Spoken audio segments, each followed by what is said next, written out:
எந்த ஒரு ஆயுர்வேதா டாக்டர்ட்டயோ, இல்ல ஒரு சித்தா டாக்டர்ட்டயோ நம்ம போகும்போது, நாடி பிடிச்சு பார்க்குறாங்க.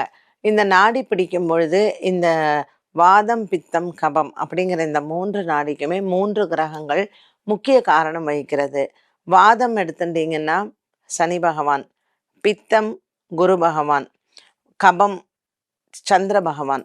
இப்ப கைய பிடிச்சு நாடி பார்க்கும் பொழுது, இதுல எப்படி காம்பினேஷன்ஸ் இருக்கு அப்படிங்கிறதையும், நம்மளுடைய ஜாதகத்தில் ஜனன ஜாதகத்தில் இருக்கக்கூடிய கிரக அமைப்பும் கண்டிப்பாக ஒத்துப்போகும். இப்ப மனிதர்களை எடுத்துட்டீங்கன்னா, வாதம், பித்தம், கபம் இந்த 3த்துலயும் வேரியேஷன்ஸ் மாறும். அப்ப நமக்கு வாதம் ஜாஸ்தி இருக்குன்னா, சனியின் ஆதிக்கம் நம்ம உடல் ஆரோக்கியத்தில் ரொம்ப ஜாஸ்தியாகவே இருக்கும். இதற்கு தகுந்தாற் போல என்ன பச்சிலை மருந்தை கொடுப்பது? எப்படிப்பட்ட கஷாயத்தை இவர்களுக்கு கொடுத்தால் உடல் ஆரோக்கியம் தீரும் அப்படிங்கிறது தான் சித்த வைத்தியர்களும் ஆயுர்வேதத்தில் இருக்கக்கூடிய வைத்தியர்களும் ஜாதகத்தை பார்த்து அந்த நாளில் கணிச்சாங்க. இவர்களுக்கு ஒரு துளசி கஷாயம் கொடுக்கணுமா, அப்போ புதன் ஸ்ட்ராங்காக இருக்கா, துளசி கொடுத்தாங்க. வில்வம் இலைக்கும் புதன் அதிபதி. ஸோ இந்த வில்வ வில்வாதி டேப்லெட்ஸோ இல்லை வில்வாதி லேகியம் இதெல்லாம் ஆயுர்வேதத்தில் இருக்குது. இப்போ கபம் ஜாஸ்தி இருக்குதுன்னு வச்சுக்கோங்களேன். இந்த கபம் ஜாஸ்தி இருக்கிறதுக்கு நம்ம நிறைய ஆயுர்வேதத்தில் சூரணங்கள் கொடுக்குறாங்க, டேப்லெட்ஸ் கொடுக்குறாங்க, சில இலைகள் எல்லாம் கஷாயம் போட்டு கொடுக்குறாங்க.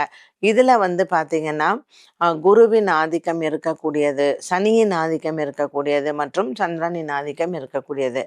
இது எல்லாமே இப்போ உடம்ப நம்ம குளிர்ச்சியாக வச்சுக்கணும். அஸ்வகந்தா லேகியம்னு ஒன்று உண்டு.